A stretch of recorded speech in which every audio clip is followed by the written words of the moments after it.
mi hermano, pero hoy querías trabajar poquito, ¿no? Te oí flojito. Otro día. Hermanos queridos, para mí ahora es el momento más importante del culto, porque es el momento en el que ya nosotros no vamos a hablar, ni a pedir, ni a cantar. Es el momento en el que Dios va a hablar. Porque yo creo que cada vez que abrimos la palabra de Dios, Dios le habla a la iglesia. El problema no es que Dios hable o deje de hablar de una manera u otra. El problema es que muchas veces estamos tan distraídos y tan ocupados que no tenemos tiempo para oír la voz de Dios. Pero Dios sigue exactamente hablando hoy en día como hace 1000, 2000, 3000 años atrás. Él no ha cambiado. Somos nosotros los que hemos cambiado. Algunos se han acomodado, se han aburguesado, se han acostumbrado a vivir una vida religiosa, rutinaria y monótona. Pero Dios sigue hablando y dice la Biblia que el que tiene oídos, que oiga lo que el Espíritu Santo le tiene que decir a la iglesia. Y aquí hay iglesias, aquí hay pueblo de Dios en esta tarde. Por lo tanto, Él tiene algo que decirnos a nosotros. Claro que sí, no nos quepa la menor duda.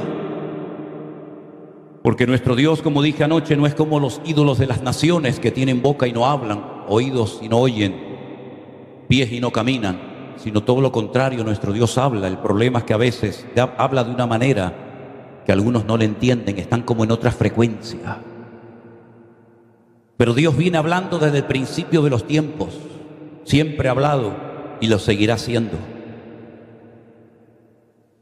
Y dice la palabra del Señor que las cosas invisibles de Él, como su eterno poder y deidad, se hacen claramente visibles desde la creación del mundo, siendo entendidas por medio de las cosas hechas, de modo que no tienen excusa. El apóstol Pablo, por inspiración divina, dijo que Dios se ha dado a conocer a través de los tiempos, desde el tiempo de la creación. Y el que ha querido entender y conocer a Dios ha tenido oportunidad.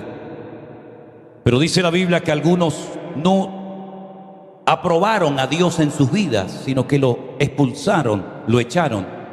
Y entonces la consecuencia de haberle dado las espaldas a Dios es que Dios los entrega, Dios se lava las manos y los entrega a una mente reprobada y comienzan a llenar sus vidas de inmoralidad, de injusticia, de perversidad, de avaricia, de envidias, de homicidios, de contiendas, de murmuraciones, y comienzan a aborrecer a Dios en vez de amarlo, honrarlo y servirlo. Hasta el punto que dice la Biblia que comienzan a ser gente desleal, gente infiel, gente traicionera, gente que emplea el poder de la lengua no para sembrar alegría, gozo y bendición en los hermanos, sino más bien todo lo contrario. Así que si dice la Biblia que Dios habla, es importante y necesario ir al principio para ver cómo hablaba Dios. Porque la Biblia nos enseña que cuando, por ejemplo, Dios le hablaba a Abraham lo entendía. Cuando Abraham oyó la voz de Dios que le dijo, sal de tu tierra y de tu parentela, él entendió perfectamente la voz de Dios. Él sabía que ese Dios que lo había llamado era un Dios que le estaba ahora guiando a una aventura de fe, a dejarlo todo y adentrarse en un nivel superior al que hasta ese momento había vivido. Y él deja su casa, su familia, sus amigos, renuncia a su estatus, a su herencia, a todo su patrimonio, para salir a una tierra sin saber dónde estaba esa tierra y cómo iba a ser esa tierra y cuánto tiempo iba a tardar en encontrarla. Y dice la Biblia que por fe salió sin saber a dónde iba.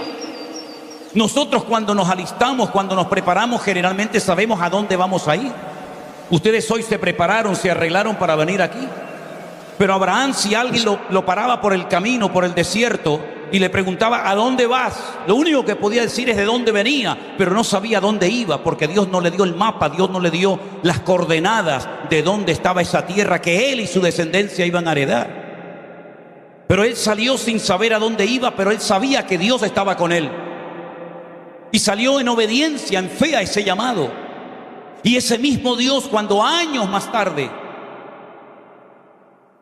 le recompensa con un hijo y tiempo más tarde le pide que a ese hijo lo ponga sobre un altar y lo degolle como si fuera un animal, él no cuestiona la voz de Dios, sino que él sigue entendiendo a Dios Y esa voz que le habló para decirle que saliera de Ur de los Caldeos era la misma voz que ahora le pedían sacrificio a un hijo. Y él no dijo, no puede ser Dios. Dios nunca ha pedido un sacrificio humano a nadie. ¿Cómo Dios, que me ha dado el hijo de la promesa, ahora me lo pide en sacrificio? Él no pregunta, él no duda, él no cuestiona a Dios, sino que él entiende la voz de Dios. Porque Dios siempre ha hablado. El problema es que algunos no han querido oírle, o si le han oído, no han querido más bien obedecerle. Han hecho oídos sordos a la voz de Dios. Dice la Biblia que en el Nuevo Testamento, el día que el Señor Jesucristo era bautizado en las aguas del río Jordán por Juan el Bautista, el Padre Dios habló y dijo, este es mi Hijo amado, en el cual tengo complacencia. Y se oyó la voz audible de Dios, pero nadie la oyó, más que unos cuantos que estaban allí. Y en otra ocasión, cuando el Padre le vuelve a hablar, algunos dijeron, ha sido un ángel, o ha sido un trueno. ¿Cómo se puede confundir la voz de Dios con la voz de un trueno? En otras palabras, hay que afinar el oído, y más en este tiempo final y difícil en el que estamos viviendo, para aprender a oír y a interpretar la voz de Dios. Porque estamos rodeados de sonidos permanentemente, desde que nos levantamos hasta que nos acostamos. Constantemente oímos sirenas, constantemente oímos ruido, voces, perros, gente. Pero también Dios sigue hablando en medio de estos tiempos a su iglesia. Y por eso 7 veces, dice el Señor a cada una de las iglesias del Apocalipsis, el que tiene oídos para oír, oiga, oiga lo que el Espíritu Santo le está diciendo a la iglesia. Porque todavía Dios tiene mensaje para la iglesia de Getsemaní y para la iglesia de Ebenezer y para todas las congregaciones del mundo. Dios todavía tiene instrucciones, Dios todavía tiene palabra, Dios todavía tiene muchas cosas que decirnos. El problema es, ¿tienes tiempo para oír a Dios o estás demasiado ocupado, querido? Porque es tremendo cuando cristianos me decían en los tiempos de la pandemia, ahora voy a poder orar más que antes, ahora voy a poder escudriñar las Escrituras, porque no he tenido tiempo para Dios. Es terrible que un cristiano, un hijo de Dios, lavado, comprado, redimido por la sangre de Jesucristo, diga que no tiene tiempo para su Dios. Oiga, si usted no tiene tiempo para ir al gimnasio, no pasa nada. Si usted no tiene tiempo para dormir todo lo que quisiera, no pasa nada. Si usted no tiene tiempo para ver la televisión o estar tonteando en internet hablando con gente que no conoce de nada, no pasa nada. Pero que usted no tenga tiempo como cristiano para oír a su Dios es una tragedia. Porque para Dios siempre hay que tener tiempo, mi querido hermano.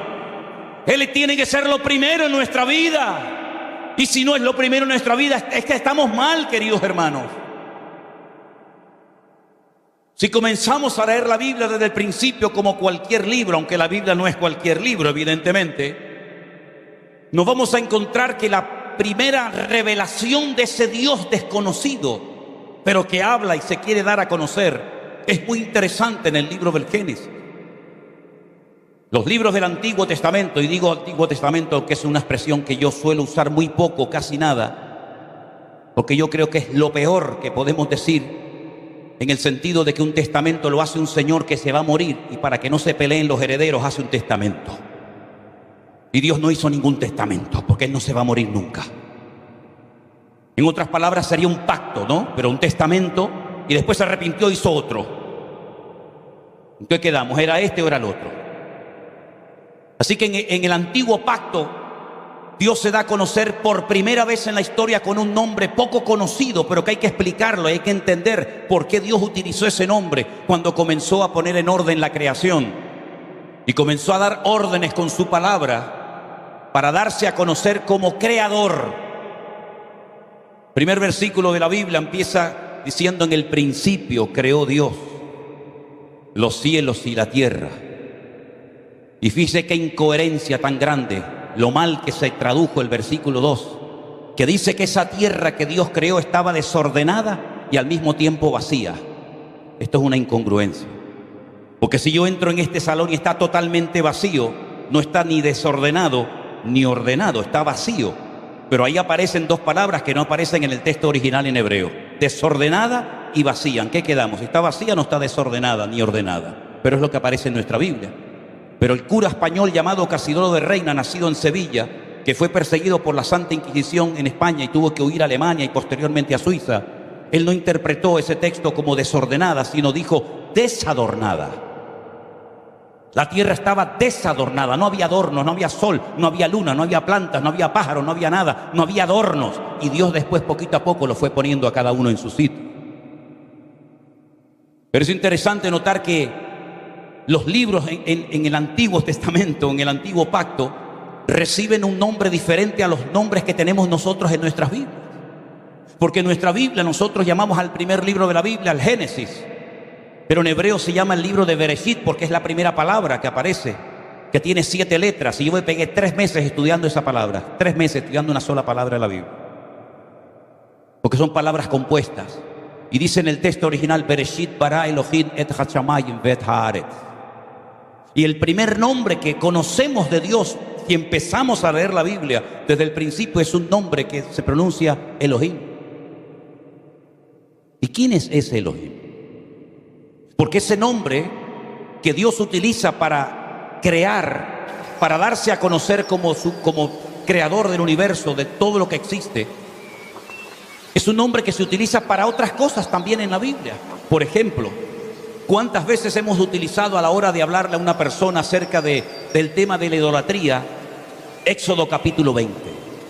Éxodo capítulo 20 es un capítulo que, por lo menos en mi época, cuando testificábamos a gente con un trasfondo católico, para mostrarle que la idolatría es abominación ante los ojos de Dios, sacábamos los 10 mandamientos, pero no los del catecismo, que no tienen nada que ver con los de la Biblia. Porque los mandamientos del catecismo, y yo fui monaguillo y me crié en colegios de cura toda mi vida, tanto en Venezuela como en España, los primeros mandamientos no coinciden con los de la Biblia. Y cuando digo la Biblia me refiero a cualquier Biblia, la Nácar Colunga versión católica, la Reina Valera versión evangélica, todas las Biblias del mundo dicen lo mismo. Con el pequeño matiz o diferencia de que los católicos llaman a Dios Yahvé y nosotros le llamamos Jehová, pero dice exactamente lo mismo. No tendrás dioses ajenos delante de mí, dice el primer mandamiento.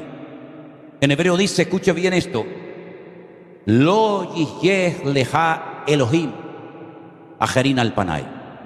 No te pondrás dioses delante de tu rostro, delante de tu cara. Pero acaban de oír otra vez el nombre Elohim. Pero no dice Génesis 1:1 que Elohim, Dios creó los cielos y la tierra. ¿Por qué en Éxodo capítulo 20 se emplea el mismo término, la misma palabra, para decir no tendrás dioses ajenos delante de mí? Es que realmente el nombre Elohim es un nombre masculino en número plural. El género es masculino, pero es tan plural porque en hebreo todo lo que termina en in, una pequeña letra llamada yod con mensofit, siempre es plural masculino. Nosotros, para convertir una palabra en castellano o en español en singular, simplemente le añadimos una S. Usted tiene una casa, sí, pero tiene varias, póngale una S al final, ya tiene casas. Usted tiene un carro, póngale una S al final, ya tiene carros.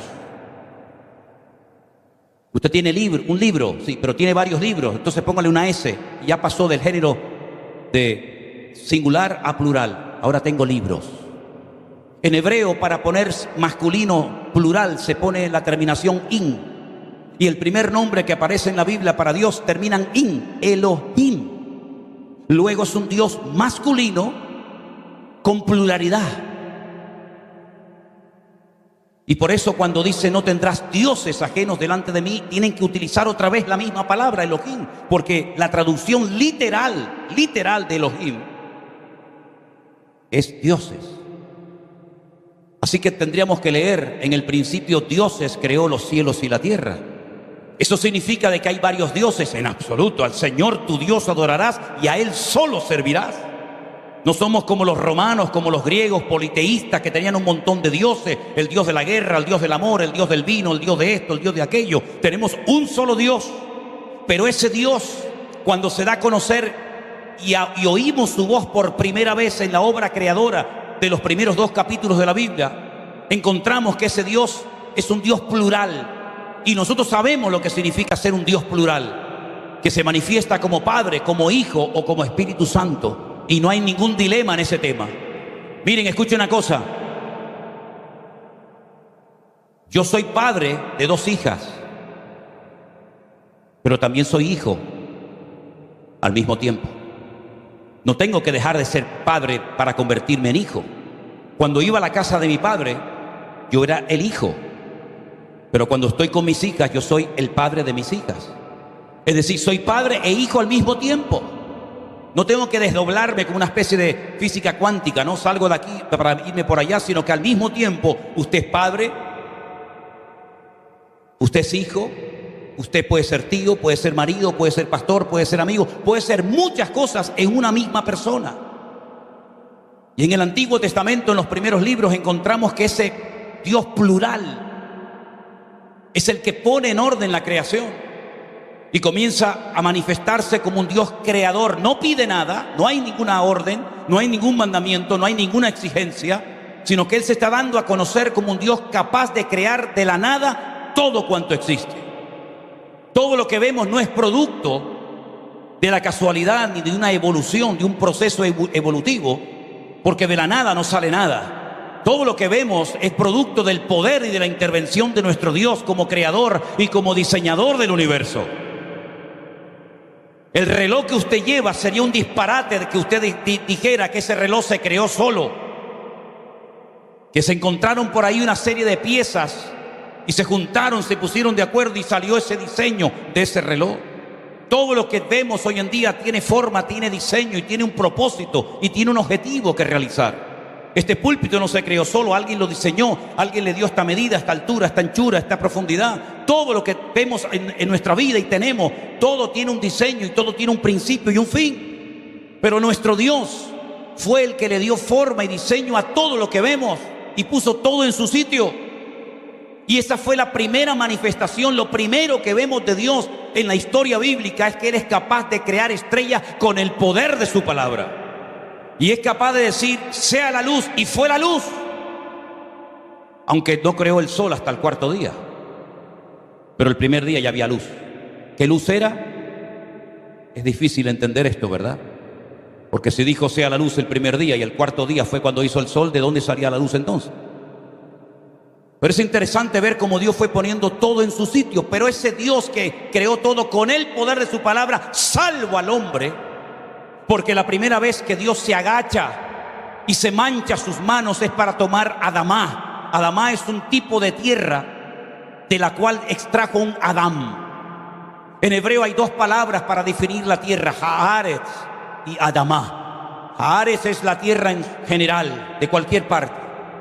Pero cuando Dios tomó Adamá, que es una tierra con unas características propias, lo que salió de esa tierra fue un Adamá. Y Dios no creó al hombre con el poder de su palabra, sino lo creó con sus manos y le dio forma y sopló en él aliento de vida y fue el hombre un ser viviente. Y dice la palabra de Dios que ese hombre precioso, ese hombre con comunión con Dios, con alma, con espíritu, con cuerpo, se sentía solo.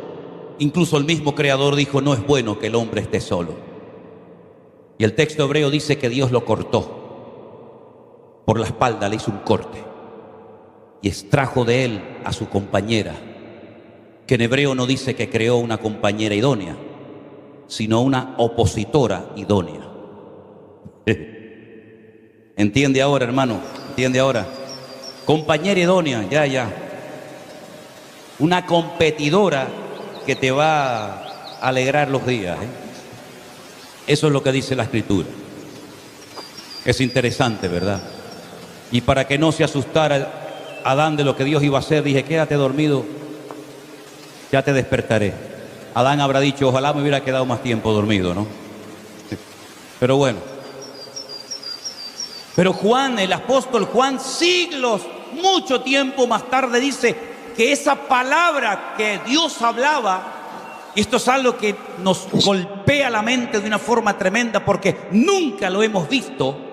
Esa palabra que Dios pronunciaba y que se materializaba en cosas, esa palabra toma forma humana y se encarna y dice que su palabra o el verbo se hizo carne y habitó entre nosotros y vimos su gloria como del unigénito del Padre. Tremendo, una palabra hecha carne, increíble en la figura del Señor Jesucristo. Y por eso cuando Cristo hablaba, las cosas cambiaban porque el poder de Dios está en su palabra. Y por eso dice, id por todo el mundo y predicar el evangelio, la palabra de Dios, porque la gente no se va a convertir si no escuchan, si no se exponen ante la espada del Espíritu que penetra, ¿verdad? Y saca a la luz todo lo oculto y todo lo que no agrada y honra al Señor.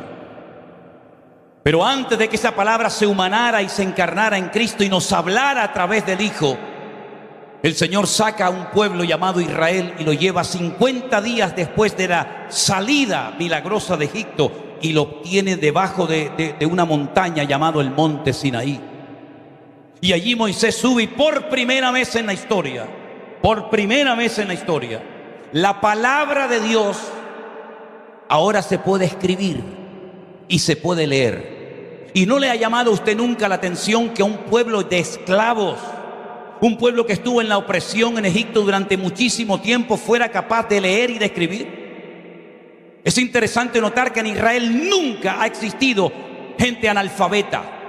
Siempre todos han sabido leer y escribir. Por eso el regalo que Dios le hace a su pueblo, 50 días después de que salen de la presión de Egipto, les regaló un libro que lo conocemos como el Pentateuco, o el Jumás, o la ley de Moisés. Los primeros 5 libros de la Biblia: Génesis, Éxodo, Levítico, Números y Deuteronomio. Ahora esa palabra no solamente la podemos oír de los labios de Dios, sino que ahora la tenemos en nuestro propio idioma y podemos conocer la palabra, y esa palabra nos habla y nos ministra y nos calienta el alma y nos inspira. ¿Con qué limpiará el joven su camino? Con guardar tu palabra. Y lámpara es a mis pies tu palabra y lumbrera mi camino. Y esa palabra la tenemos en nuestros propios idiomas, hermanos. Y quiero decirle que cada vez que usted abra su Biblia, detrás de esta Biblia hay mucha sangre y muchas vidas que tuvieron que ser sacrificadas para que esta Biblia, en nuestro idioma, nos llegara a nuestras manos. Aquel sacerdote católico se reunió una noche en un monasterio de la Cartuja en Sevilla, y se reunieron todos los curas que sabían leer y escribir y conocían las lenguas bíblicas como el hebreo y el griego, y tuvieron que hacer una reunión porque la Santa Inquisición estaba matando a diestra y a siniestra en España y en muchas partes del mundo. Incluso fueron capaces de venir a Latinoamérica, como por ejemplo el Perú, y también fueron a México y a otros lugares. Esa noche decidieron algunos huir, escapar de España, escapar de la muerte. Otros decidieron quedarse. La historia cuenta que todos los que se quedaron fueron quemados en la hoguera y murieron. Los que huyeron decidieron hacer 2 grupos. Uno va por un camino y otro por otro. Se agarran a uno que por lo menos el otro escape. Uno de esos sacerdotes que huyó se fue a Suiza. Posteriormente se fue a Alemania, donde conoció a Martín Lutero. Y viendo la revolución, el impacto que estaba produciendo en Alemania y en Europa la traducción de la Biblia, él decidió, y el Espíritu Santo, sin lugar a dudas, puso en su corazón el deseo de traducir la Biblia al castellano antiguo, el castellano de Cervantes. Y lo hizo.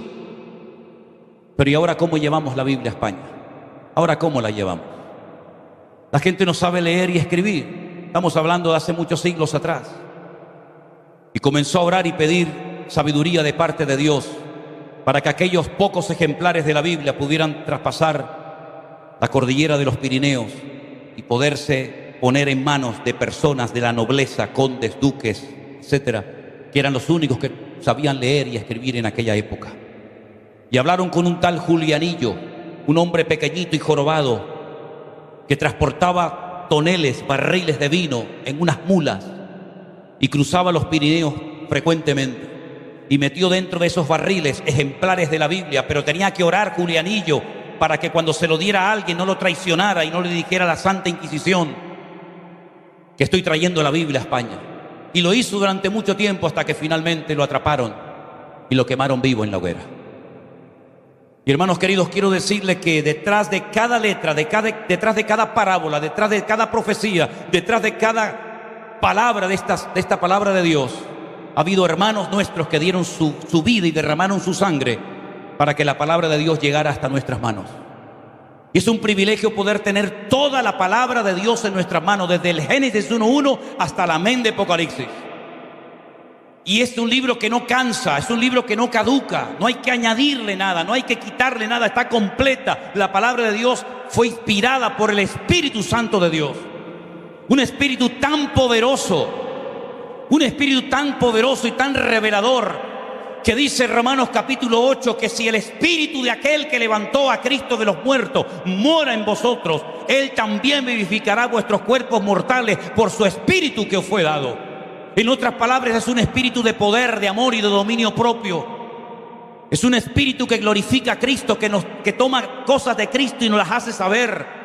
Por eso el Señor dijo: os conviene que yo me vaya, porque si yo no me fuese, el Consolador no vendría. Pero yo rogaría al Padre para que os envíe el Consolador, para que esté con vosotros para siempre. Él tomará de lo mío y os lo hará saber, y Él os recordará todo lo que yo os he enseñado. Y ese espíritu es el que ahora en el creyente mora permanentemente. Por eso nosotros no tenemos que ir a un punto en particular, como por ejemplo los judíos llevan siglos, 2 milenios, orando cada día, mañana, tarde y noche, vestidos de negro porque están de luto, porque su anhelo es tener el Bet Hamikdash, la casa santa, el lugar donde Dios vuelva a poner su gloria. Pero el apóstol Pablo dijo, inspirado por ese espíritu: no quiero que ignoréis que ahora vuestros cuerpos son el templo del Espíritu Santo de Dios, el cual mora en vosotros. Así que usted puede sentirse acompañado, aunque esté enfermo, aunque esté debajo de la tierra, en un túnel, donde sea. Usted puede saber que el Señor está conmigo, porque su espíritu me acompaña 24 horas al día. Y ese espíritu se manifiesta en dones, en ministerios, en fruto, y estará con nosotros siempre. Ahora bien, no siempre los hombres que después comenzaron a escribir otros pasajes bíblicos, inspirados por el mismo espíritu, recibieron todos a la vez la misma revelación, sino que después del tiempo de la creación, donde Dios dio a conocer su poder creador, después de la ley que recibieron en el desierto, vinieron los profetas, los hombres que tenían contacto y línea directa con el Creador, los hombres que eran la voz de Dios en el tiempo en el que les tocó vivir. Y ahí podíamos hablar de Daniel, de Ezequiel, de Jeremías, de Habacuc, de Sofonías, de Zacarías, de tantos y tantos hombres que progresivamente Dios les fue revelando todo el plan y todo el diseño hasta llegar al final de los tiempos. Y es interesante notar cómo esos profetas a veces escribían y profetizaban cosas que no entendían, como por ejemplo Daniel, que dice que no entendía nada, pero el Señor le decía: escribe, sella las palabras de este libro, porque esto no es para tus días, sino para el final de los tiempos.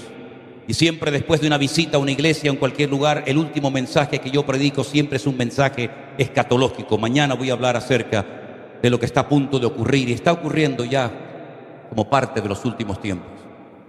Y es interesante notar cómo ese Espíritu Santo fue inspirando y diciéndole a uno cómo se iba a llamar el Mesías: Emmanuel, el que nacerá de una virgen. Y a otro le dijo cómo moriría, crucificado entre malhechores. Y a otro le dijo dónde nacería, en Belén de Judea. Y así fue dando pinceladas hasta llegar al clímax de la revelación divina. Y por ahí se levanta uno de los discípulos de Cristo, llamado Juan, que fue sin lugar a dudas el hombre más cerca del corazón de Cristo en el Nuevo Testamento. Aquel que se atrevió a decirle al Señor en la Santa Cena o en la Última Cena: Señor, ¿quién te va a entregar? Todos le preguntaban: ¿seré yo? ¿Seré yo? ¿Seré yo? Pero él no hizo esa pregunta. Él hizo otra pregunta. Él dijo: ¿quién es, Señor? Porque yo sé que yo no te voy a entregar a ti. Y el Señor le dijo: presta atención, Juan, fíjate bien lo que voy a hacer. Hoy en día hacer eso no tiene ningún sentido, pero en aquellos tiempos, cuando usted le quería mostrar amistad a una persona, primero lo recibía en su casa. Usted tenía que estar dispuesto a dar su vida por esa persona que acogía en su hogar. Le tenía que acoger con cariño, con amor, lavarle los pies, perfumarlo, darle hospedaje, incluso su propia cama. Y si alguien venía a matar a su huésped, usted era capaz de entregar a sus propias hijas para que las mataran o las abusaran antes de entregar al huésped que usted tenía en su casa. Fíjese qué tremendo. Y el detalle de más amor que se podía tener con una visita era coger un trocito de pan, mojarlo en un plato con vino y mirándola a la cara, sin palabras, usted se lo daba. Eso era algo simbólico que significaba: mi casa es tu casa, mis posesiones son tus posesiones, y te defenderé hasta la muerte y estaré siempre a tu lado si tú quieres estar conmigo. Cuando Juan le pregunta al maestro: ¿quién es el que te va a entregar, Señor?, El Señor le dice, presta atención, Juan, tú sabes lo que voy a hacer y lo que significa esto. Cogió un trozo de pan, lo mojó en vino y le dijo, Judas, ven, toma. Judas hipócritamente lo comió, pero dice que al instante no soportó la presión del amor de Dios. Se levanta, sale corriendo y es la única persona en toda la Biblia que dice que Satanás se le metió en el cuerpo y fue a entregar al Maestro. Juan fue el único que oyó el latido del corazón de Cristo porque se recostó en el costado, en el pecho del Señor. Juan tuvo el privilegio de poder llevarse hasta el día de su muerte nada más y nada menos que a María, la madre del Maestro, a su casa en Éfeso, donde ambos murieron.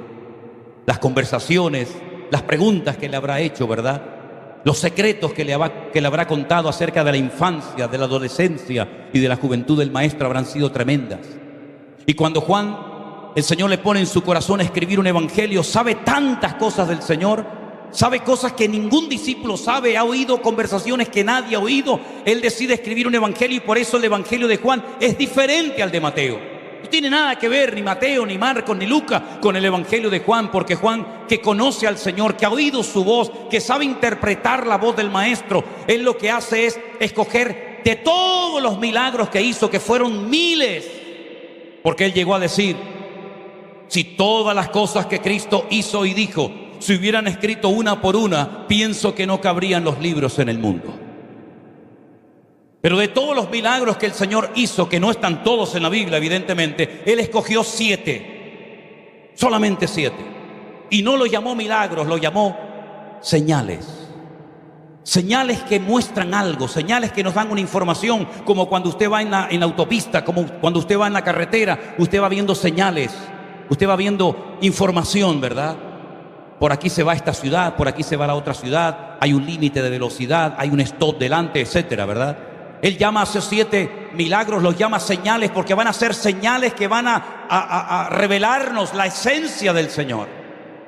Y por ejemplo, Él es el único que cuenta cuál fue el primer milagro de Cristo. Él convirtió el agua en vino en las bodas de Caná de Galilea. Dijo, llenar las tinajas hasta arriba, llenarlas hasta arriba de agua. Los que llenaron las tinajas de agua sabían perfectamente que dentro había agua. Y ahora le dice, cojan y sirvan el vino a los que están sentados en las mesas. Era un acto de obediencia tremendo, porque si yo me acerco y le echo un vaso de agua al novio o a cualquier invitado, lo estoy insultando, me estoy burlando de él en su propia cara. Pero él me ha dicho que meta el cucharón y que le saque agua, pero cuando lo hicieron en obediencia se convirtió automáticamente en vino. Y cuando lo probaron dijeron, ¿de dónde sacaste este vino tan bueno? Y es que el Señor, nuestro Dios, es el Señor de la calidad. Él le da calidad a nuestra vida. Nuestra vida era un desastre. Éramos como la tierra en tinieblas, desordenada y vacía. Pero cuando Cristo vino a nuestra vida, le dio calidad de vida. Nos levantó del polvo, rompió nuestras ataduras, nos echó fuera los demonios que teníamos y nos dio vida y vida en abundancia. Aleluya. Y por eso nuestra vida ahora tiene color, tiene sabor. Y por eso somos tremendamente atractivos para el diablo, porque el diablo sabe que todo lo que tú tienes, él lo podía haber tenido. Pero dice la Biblia que el que se humilla será enaltecido y el que se exalta será humillado. Él perdió todo, no tiene amigos, no tiene familia, no tiene padre, no tiene iglesia, no tiene pastor, no tiene nada. Es un ser amargado, pero nosotros por el contrario vamos de gloria en gloria, de victoria en victoria, de triunfo en triunfo y de bendición en bendición. Porque mi vida estaba vacía hasta que Él la cambió y le dio calidad. Aleluya. Pero Juan dice, pero hay más cosas que yo sé del Señor. ¿Cómo las cuento? ¿Qué puedo contar para que la gente entienda el poder de mi Señor? Y entonces dice, voy a contar que un día vino un hombre y le dijo, tengo un siervo gravemente atormentado. Y el Señor hace la demanda de ir y le dice, no hace falta que vengas porque yo soy un hombre bajo autoridad, de autoridad. Y le digo a un soldado, ven, y viene, y le digo a otro, coge esto y vete para allá, y se va. Y entonces en el capítulo 2 encontramos al Señor de la calidad, pero en el 4 lo vemos en el Señor del espacio, porque le dice, ve y tu criado ha sido sanado ahora mismo.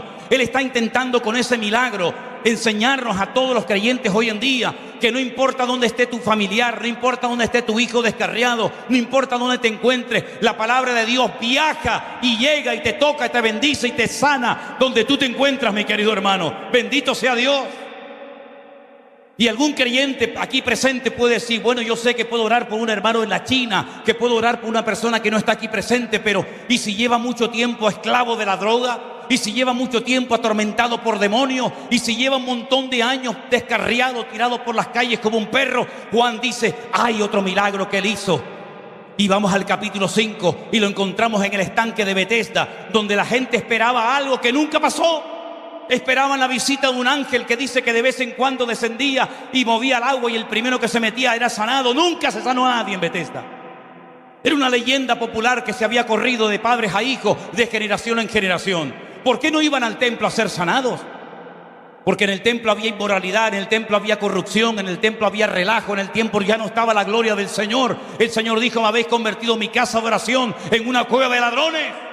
Y la gente prefería irse a un estanque de aguas putrefactas, donde no pasaba nada, esperando que un ángel viniera, hasta que un día apareció el maestro y le dice a uno, ¿cuánto tiempo llevas ahí tirado, querido? Y le dice, llevo 38 años aquí. Muchos años, 38 años esperando algo que nunca vas a recibir. La Biblia dice que lo que uno espera, si no viene y lo recibe, se convierte en un tormento al corazón. Una esperanza muy sincera, pero equivocada completamente. Una creencia errónea. Levántate, toma tu lecho y anda. Y el Señor, lo que no hicieron 38 años de larga espera, lo cambió en décimas de segundo. Y ahora es el Señor de la calidad, el Señor del espacio y el Señor del tiempo. Aleluya. Porque para Dios no hay tiempo. Él tiene todo el poder en el cielo, en la tierra y aún debajo de la tierra. Bendito sea Dios. Pero ¿y cuando tengo necesidades, pastor? Cuando no puedo llegar a fin de mes y pagar mis deudas. Le dicen los discípulos, Señor, hay una multitud hambrienta, dile que se vayan. Dice, no, aquí no se va nadie. No solamente no se van a ir, sino que ustedes le van a dar ahora de comer. Y eso es lo que nos está diciendo el Señor a los ministros del Evangelio hoy en día. Denle de comer a las multitudes. Denles de comer. Saben tanta Biblia, se han preparado tanta escuela bíblica, tienen tanta gente, tienen tantas cosas. Dale de comer a la gente. Dales palabra a la gente, porque lo que va a cambiar el mundo no es ni tran, ni trun, ni trin. Lo que va a cambiar el mundo es el poder de Dios y la predicación de la palabra. Eso es lo que va a cambiar la gente. Dadles vosotros de comer, señores, que no tenemos nada, no tenemos recursos. Bendito sea Dios. Cuando no tienes nada es cuando lo tienes todo. Cuando no tienes nada es cuando te haces dependiente. Cuando no tienes nada tienes que orar más. Y cuando no tienes nada te bajo los humos. Te quito las plumas del pavo real que llevas encima. Y te tienes que tirar a tierra y decir, Señor, no tengo nada. Y el Señor dice, ahí te quería llover, amigo. Pero el Señor coge los panes y los peces, poquitos, pero con la bendición de Dios, lo poco llega y sobra. Y ahí vemos al Señor de la cantidad que de lo poco hace mucho con la bendición del Señor. Y en el mismo capítulo 6 lo vemos caminando por encima de las aguas. El Señor que domina la creación, porque en el capítulo 1 de Génesis Él la creó y Él la domina. Pero en el capítulo 9 nos encontramos con una tragedia terrible. Los discípulos, como los judíos eran y siguen siendo muy supersticiosos, y ven demonios por todos los lados e interpretan incorrectamente muchos aspectos y circunstancias de la vida. Se encuentran con un hombre que tiene las cuencas de los ojos vacías, no tiene globo ocular, y le dicen, Señor, qué Dios mío, qué tremendo, qué pecado terrible tuvieron que cometer sus padres para tener un hijo así. O incluso él, qué pecado tremendo cometió para no tener ni el globo ocular, lo tiene vacío. Y el Señor dijo, no se confundan, queridos, esto no va así. No es que pecó ni este ni su padre, no estén siempre dándole una interpretación incorrecta a la circunstancia. Este nació así para que hoy todos ustedes sepan que la gloria de Dios se va a manifestar en él, porque el Señor no lo domina nada ni nadie. Bendito sea Dios. Pero llega en el capítulo, ese era el 9, llega en el capítulo 11 la prueba final. Dos hermanas desesperadas llaman al maestro. Lo han atendido durante toda la vida en su casa, lo han atendido a cuerpo de rey, nunca les ha faltado nada. Además, el Señor siempre viene con gente. Y usted sabe que cuando uno llega a la casa y le dice a la esposa, vengo con 7 amigos que van a comer, te va a decir, ven un momentito, vamos a hablar a la habitación. Dice, ¿qué estás haciendo? ¿A quién has traído? Marta y María sabían que el Señor siempre venía acompañado con un montón de gente. Y siempre lo trataron bien. Y solamente le pidieron un día un favor, uno solo. Mandan a un mensajero y le dicen, dígale al maestro, al Señor, que su amigo, el que él ama, está muy enfermo, está muy grave. Ellas sabían que el Señor Jesucristo era una persona muy ocupada, muy atareada, siempre atendiendo a los demás. Y sabía perfectamente, el Señor sabía perfectamente que la enfermedad de Lázaro era muy complicada, porque si no, no le hubieran mandado ese mensaje. Pero lo curioso es que el Señor no llegó en el día que lo llamaron, sino 4 días más tarde. Y los judíos creían y creen que a los 3 días el alma sale del cuerpo y no vuelve a entrar más hasta el día postrero, hasta la resurrección del tiempo postrero. Y ya científicamente, pues también el cuerpo comienza ya a derretirse, a convertirse en líquido, y ya no hay nada que hacer. Y cuando el Señor llega al 4.º día, las dos, no una sola, las dos, aquella Marta afanada y la otra tan espiritual, las dos se pusieron de acuerdo y le lanzan al maestro la misma palabra de queja. Si tú hubieras estado aquí, nuestro hermano no habría muerto. En otras palabras, tú eres el culpable de que mi hermano haya muerto. Porque yo te llamé, tú dijiste en tu palabra, clama a mí, yo te responderé. Yo clamé, yo te busqué, yo escuché esa palabra cuando tú predicaste, pedid y se os dará, buscad y hallaréis, llamad y se os abrirá. Yo estaba allí, Señor. Yo te oí que tú dijiste, todo el que pide recibe, todo el que busca halla y todo el que llama se le abrirá. Yo me aprendí de memoria tu sermón. Yo te oí que tú dijiste, ¿qué padre de vosotros si su hijo le pide pan, le dará una piedra? ¿Cuánto más mi Padre Celestial os dará las cosas que ustedes necesitan? Señor, yo hice mi parte, yo cumplí, yo oré, yo clamé, yo te busqué y me has fallado, Señor. Y el Señor le dice, yo soy la resurrección y la vida. El que cree en mí, aunque esté muerto, vivirá, querida. Le sacude la conciencia, le recuerda la palabra, le dice, ¿quién soy yo? Es importante que sepamos lo que hace el Señor, pero también quién es el Señor. Porque a veces que la gente viene a la iglesia y te cuentan lo que Dios ha hecho en su vida, pero en el fondo no saben quién es el Señor. Como aquel que dijo, no, a mí me dijo alguien que tomara mi lecho y me fuera, pero ¿quién era? No sé quién es. Sé que me sanó, pero no sé quién es. Y tú tienes que saber lo que hace el Señor y quién es el Señor. Y entonces cuando ellas oyen esa palabra, dicen, sí, Señor, nosotras somos judías, nosotros no somos paganas, nosotros hemos sido criados en la ley de Moisés. Nosotros sabemos que nuestro hermano y todas las personas resucitarán en el día postrero. Y Jesús dijo, no, yo no hablo del día postrero, yo hablo de hoy. Vamos al cementerio. Si usted entra a la tumba de Lázaro, y yo he estado dentro de la tumba de Lázaro en Israel, no es una tumba que está así, digamos, a nivel de calle, sino que hay como una especie de escalera de caracol, ¿no? De piedra que usted baja, y allí hay una lápida de granito donde ponían al muerto y arriba ponían una piedra, cerraban herméticamente el sepulcro. Y yo le dije a los hermanos afuera, grítenme, llámenme, y me llamaban y yo no oía nada adentro. Y el Señor Jesucristo cuando llegó al sepulcro dijo, quitad la piedra. Y ya empiezan, ¿verdad?, las excusas, señores, que saben lo que pasa, que nuestro hermano hace 4 días que está muerto. Ah, ahora te acuerdas que está hace 4 días muerto. Yo sé que hace 4 días que está muerto, pero ¿y qué más da? Quitar la piedra. Y el Señor dice que dijo a gran voz, Lázaro, sal fuera. Y Lázaro salió, no caminando, no podía caminar. Estaba atado por un sudario, por unas vendas que le apretaban el cuerpo como una mortaja. Y salió dando saltitos como un canguro. Y cuando está fuera, le dice, ahora ustedes, desatadlo y dejadlo ir. La gente que viene a la iglesia, escuche bien, espera un momento.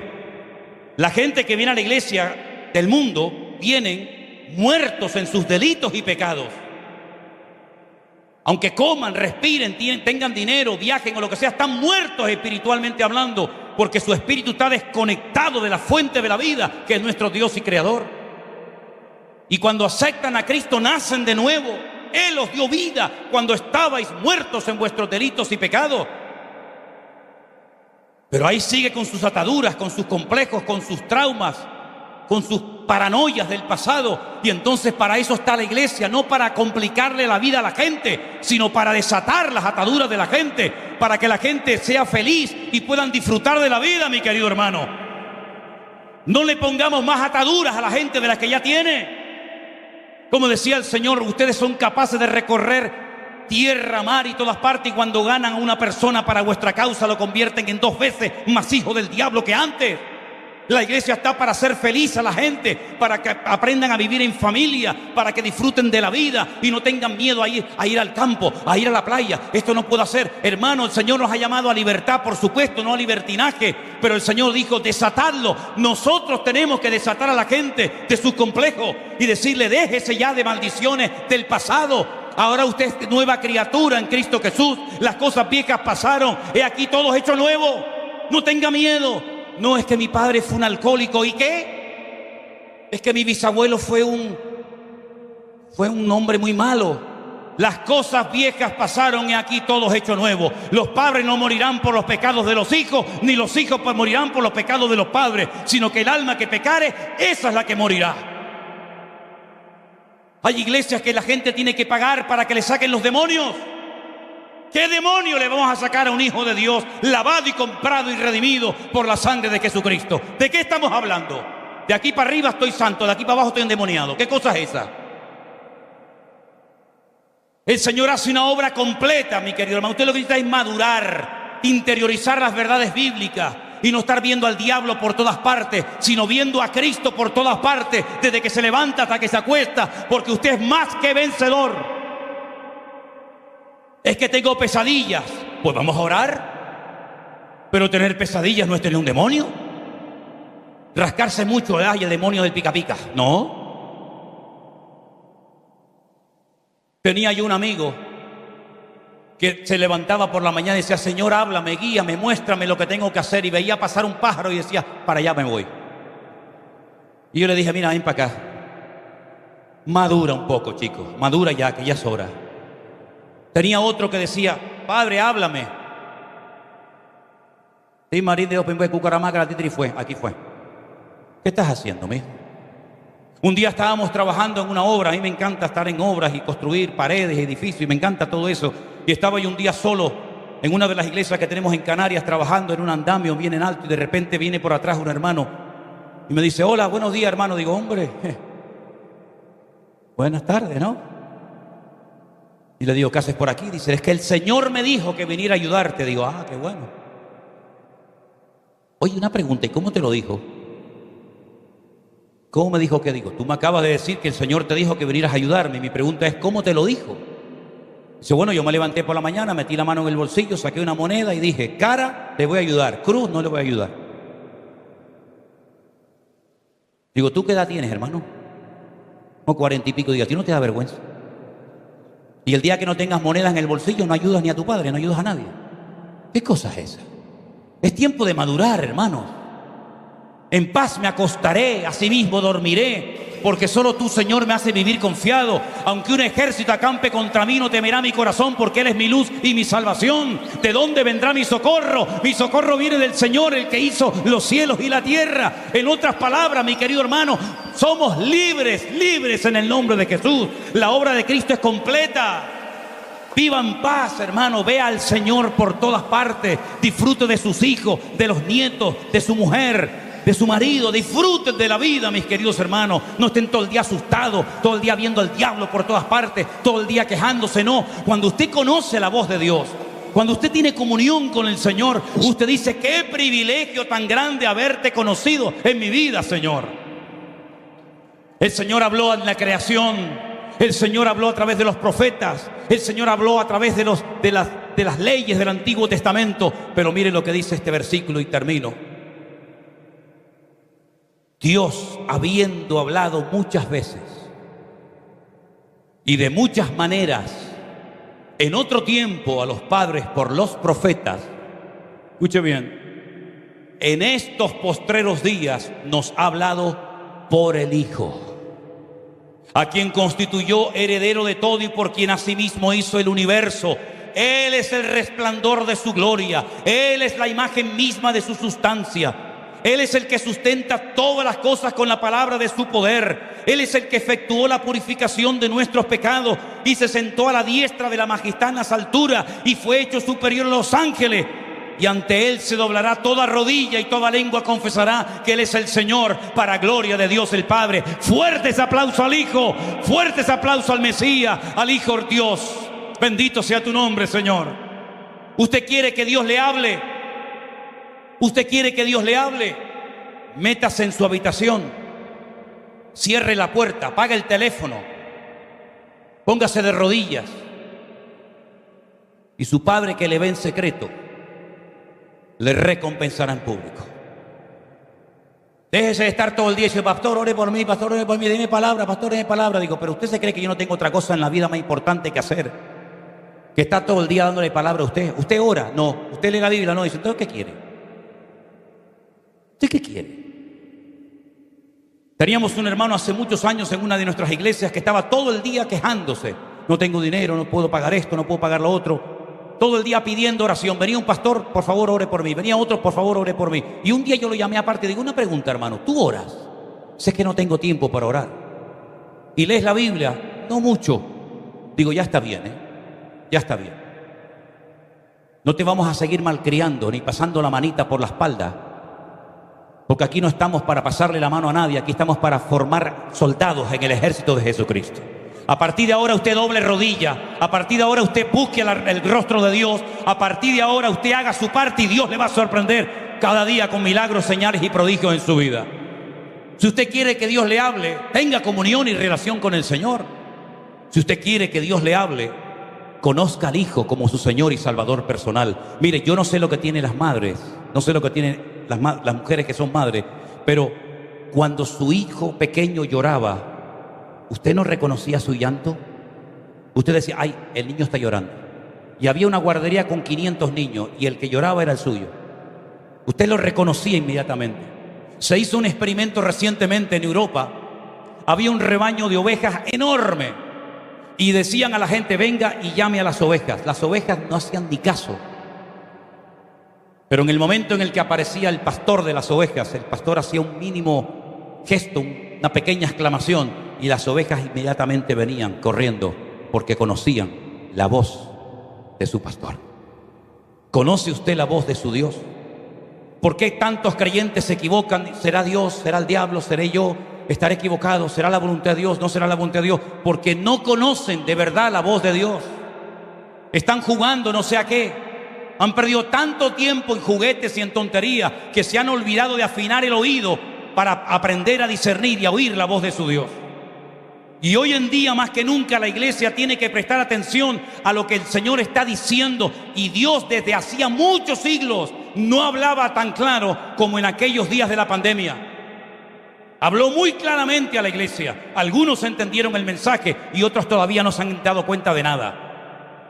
Algunos oraban para que volviéramos a la normalidad. Yo oía creyentes que decían, vamos a orar porque tenemos ganas de volver a la normalidad. Y yo decía, Dios mío, la normalidad es esta.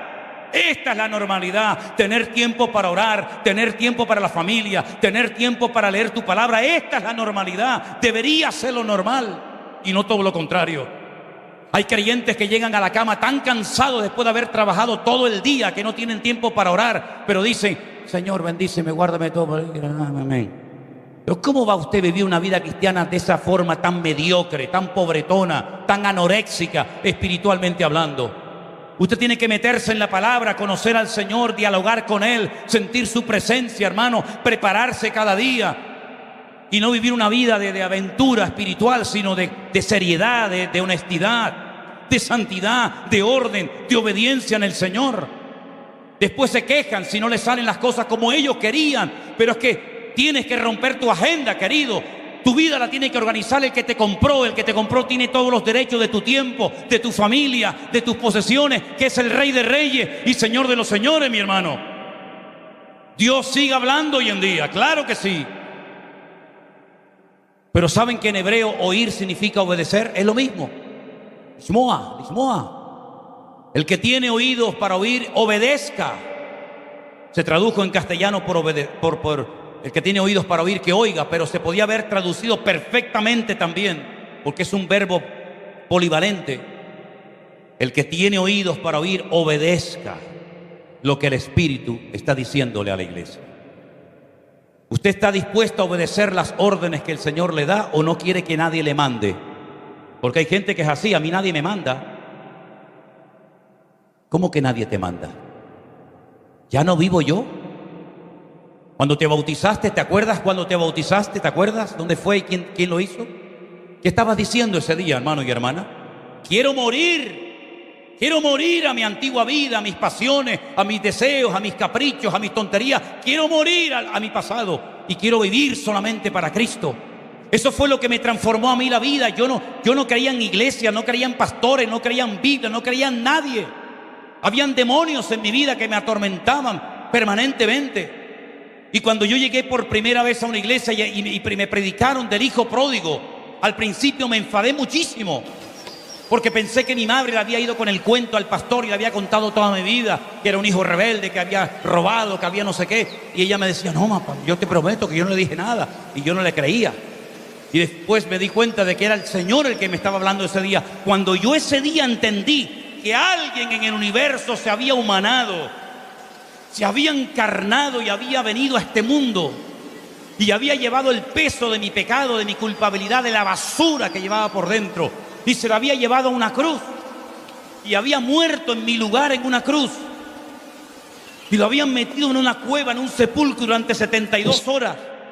Aparentemente se había terminado todo, ya no hay milagros, ya no hay sanidades, ya no hay liberaciones, ya no hay nada. Ahí te quedas.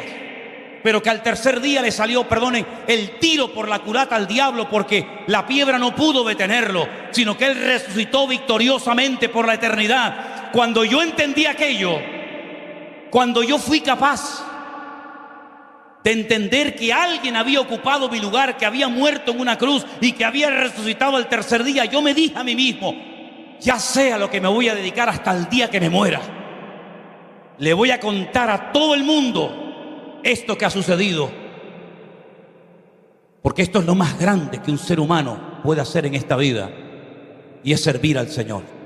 Mi padre me decía: pero Manolo, ¿y de qué vas a vivir? La obra en España es muy pequeña, las iglesias apenas crecían en aquellos años, había muy poca obra. ¿De qué vas a vivir? Saca una carrera, haz unos estudios, aprende un oficio primero. Me metían una cosa, me metían otra, porque si te fallas, me decía él, si te falla la obra, por lo menos podrás vivir de tu profesión. Y yo le decía: papá, ¿cómo me va a fallar el Señor? Dios no me va a fallar. Un empleado puede perder su trabajo, un empresario puede perder su empresa, pero yo nunca perderé mi trabajo, porque la mies es mucha y los obreros son pocos. Y llevo más de 40 años sirviendo al Señor, y prácticamente nunca o casi nunca le pido al Señor cosas materiales, pero el Señor no para de sorprendernos. Mira, hemos comprado por fe una finca en Alicante, en España, porque el sueño que yo tuve durante años era poder tener un lugar para hacer campamentos, retiros, para que pastores con pocos recursos puedan irse con sus esposas y su familia a desconectarse y a descansar un poco, a renovarse espiritualmente. Y el Señor nos ha concedido ese lugar hermoso. Pero era una finca que hacía más de 4 años y medio que estaba totalmente abandonada. Había que pintar, había que arreglar muchísimas cosas. Y yo le dije: Señor, si tú nos das ese lugar, yo sé que tú cuando empiezas una obra la terminas. Raro es el día, créame, raro es el día que no llama a alguien, que no nos escribe a alguien, o para ir a ayudar allí a trabajar, o con una ofrenda para poder comprar cemento, arena. Hoy tuve que dar 3.300 euros a uno de nuestros pastores para comprar 14 colchones, camas, almohadas y montones de cosas. Y Dios nos sorprende de una forma tremenda. Aún no había empezado el culto y una hermana se me acercó y me dice: hermano, esta ofrenda, que ni la he abierto, esta ofrenda es para la obra en Alicante. Estaba este verano trabajando, cortando árboles y limpiando el terreno, y me llama nuestro pastor de San Francisco y me dice: pastor, le vamos a mandar una ofrenda de tanto dinero para la obra. Cuando hoy el pastor nuestro de Alicante me decía, hay que comprar camas, hay que comprar colchones, hay que comprar esto, hay que comprar lo otro. Digo, bueno, ¿cuánto vale todo esto? Y me dice, este dinero, 3.300 y pico de euros. Se me acercó un hermano esta mañana y me dice, esa ofrenda que te hace falta para eso, nosotros te la vamos a dar. Ese es el Dios que yo tengo, mi hermano. El Dios que me ve en secreto y me recompensa en público. Y ese Dios es el que en esta tarde está aquí llamando a la puerta de tu corazón. ¿Te atreves a entregarle tu vida a Él? ¿Te fías de Él? ¿Te fías de Él? ¿O dice, yo ya soy muy mayor? Pues como eres muy mayor, procura dedicar los últimos días que te quedan a servir al Señor, ya que no lo hiciste cuando eras joven. Es que soy muy joven, gloria a Dios, tienes un montón de años teóricamente por delante. No pierdas el tiempo. Atrévete a hacerle esta oración al Señor y termino. A veces cuando digo termino, me olvido de que ya he dicho 3 veces voy a terminar. Pero atrévete a decirle esto al Señor. Señor, ¿qué quieres hacer con mi vida? Eso nada más. Señor, ¿qué quieres hacer con mi vida? Si tú haces esa oración sinceramente, Dios te va a hablar. Pero puede ser que lo que te diga no te guste, que no coincida tu voluntad con la de Él, haya un choque de voluntades. Pero te recuerdo lo que dice la palabra, que la voluntad de Dios es santa, agradable y perfecta. Y hoy el Señor nos está hablando a través de su palabra y a través de su Hijo que está aquí presente. No hagas oídos sordos, porque hoy es una oportunidad preciosa que el Señor te está dando para que tu vida cambie. Yo no sé cómo ha sido tu cristianismo, yo no sé cómo ha sido tu vida cristiana delante del Señor, porque no conozco prácticamente a la inmensa mayoría de ustedes. Por eso hablo con esta libertad. Pero lo que está bien claro es que tú tienes que madurar, porque los tiempos que se avecinan van a ser tiempos muy complicados y muy difíciles. Y el Señor está buscando hombres y mujeres y familias enteras consagradas y comprometidas con Él. Por eso está hablando y hablando y hablando y hablando. Y a mí se me entiende muy claro cuando hablo, ¿eh? No hay que ir a una universidad y decir, ¿qué dijo este caballero? Hoy el Señor está golpeando a tu corazón. No hagas oídos sordos ni te hagas el tonto, porque tú de tonto no tienes nada. Cierra tus ojos ahí donde estás y acepta el desafío que hoy el Señor te pone delante. Ven a Jesús, humillado, arrepentido, de verdad, de corazón, y deja que el Señor hoy transforme tu vida, tu familia, tu hogar. Oye la voz de Dios en medio de las circunstancias. Hay cristianos aburridos, hay cristianos deprimidos, hay cristianos tristes, porque como no hacen nada, se aburren, se deprimen y están siempre buscando un juguetito para entretenerse. Pero si tú verdaderamente vas en serio con el Señor en esta tarde, te aseguro, mi querido hermano y amigo, que tú no te vas a aburrir nunca más, porque hay mucho trabajo que hacer, mucha obra que realizar. Escuchen bien esta tarde todos los que están aquí presentes. Procuremos estar lo más quietos posible, por favor. Vas a aceptar el llamado y el desafío de Dios hoy en tu vida, mi hermano y amigo. Si tú no has conocido nunca a Cristo como tu Señor y Salvador, hoy lo puedes hacer, entregándole su vida a Él, tu vida a Él. Pero también a los creyentes les llamo en el nombre del Señor, mi Dios. Conságrese, comprométase con el Señor. Salga de esa vida superficial, de poco compromiso, de poca entrega, de poco todo. Y diga, Señor, yo quiero ir en serio contigo. Vamos a abrir el altar para que en esta tarde los que le quieran entregar su vida al Señor pasen al frente. Y para que los hermanos y hermanas creyentes en Cristo Jesús que quieran comprometerse con la obra del Señor, usted también pueda dar un paso de fe adelante y pueda decirle al Señor, aquí estoy, Señor. Aquí hay gente que ha huido del llamado de Dios durante años. Pero hoy el Señor te recuerda que cuando Dios llama, no se retracta ni te tiene que pedir perdón. Aquí hay gente que estuvo sirviendo al Señor con un deseo tremendo y se han olvidado de ese servicio que le prestaron al Señor. Ven a Cristo en esta noche, mi hermano. Inclina tu rostro, por favor. Vamos a orar en esta tarde a nuestro Dios.